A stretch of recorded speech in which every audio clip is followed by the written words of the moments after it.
देश की मिट्टी का कणकण है जिन्हें प्राण से प्यारा, देश की मिट्टी का कणकण है जिन्हें प्राण से प्यारा, प्रणाम ऐसे वीरों को सौ सौ पार हमारा, प्रणाम ऐसे वीरों को सौ सौ पार हमारा। रसिक श्रोते हो, नमस्कार.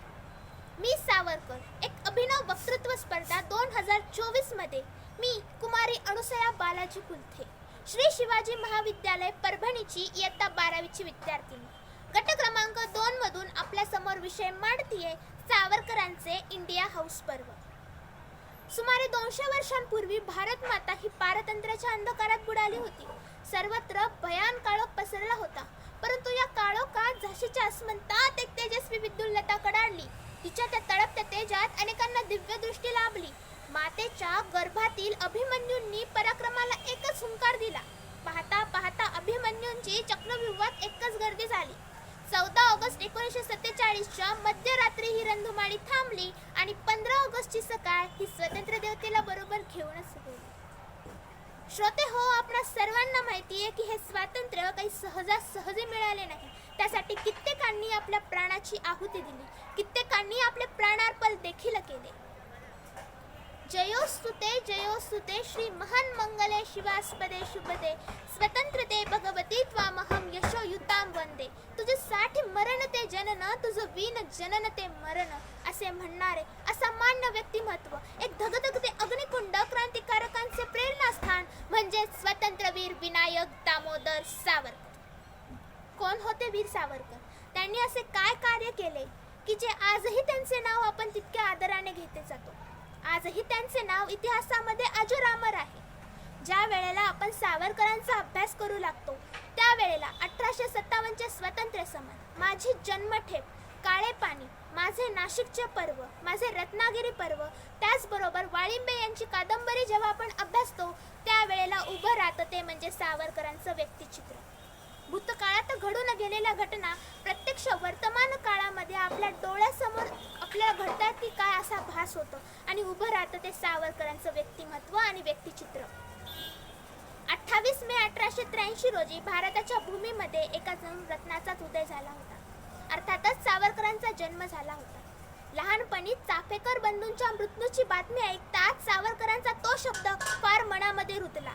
पुढे त्यांनी देवीसमोर शपथ घेतली, मारिता मारिता मरेत झुंजेल, देशासाठी मी माझे प्राण देखील अर्पण करेल, देशासाठी मी माझे प्राण अर्पण देखील करेन.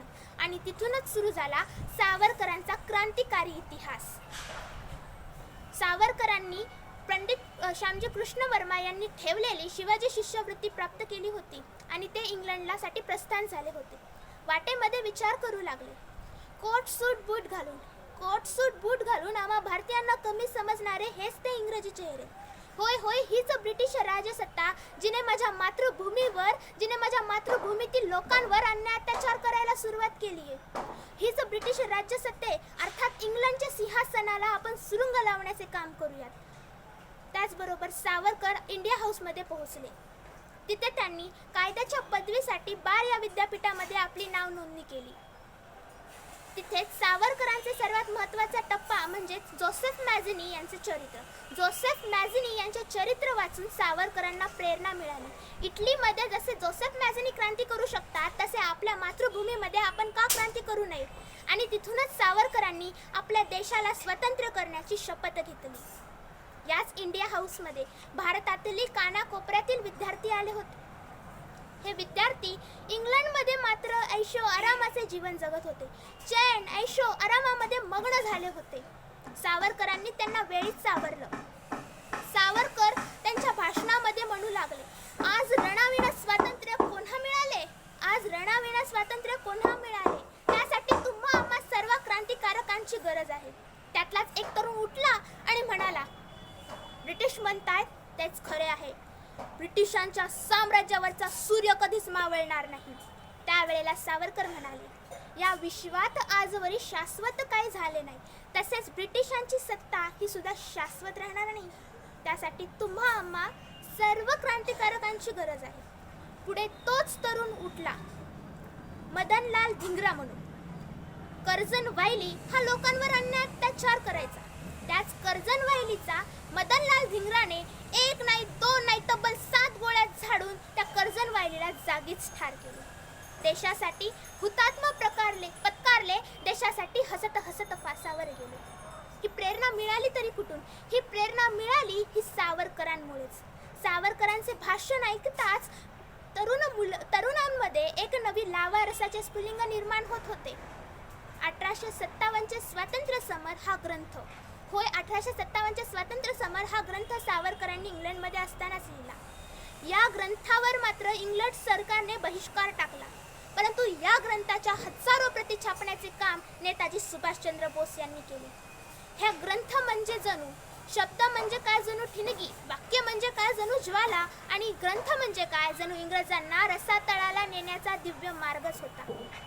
सावरकरांच्या वक्तृत्वामुळे आणि त्यांच्या कर्तृत्वामुळे कित्येक क्रांतिकारी पुढे घडत आले.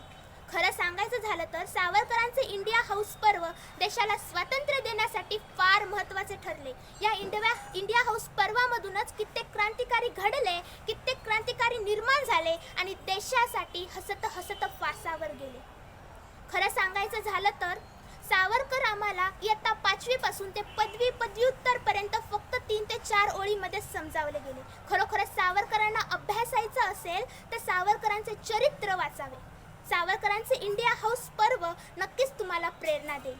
म्हणून जाता जाता एवढंच म्हणावंसे वाटते, उठो जवान देश के ये वसुंधरा तुम्हें पुकारती, उठो जवान देश के ये वसुंधरा तुम्हें पुकारती, पुकारता है देश है, पुकारती माँ भारती. मनपूर्वक धन्यवाद.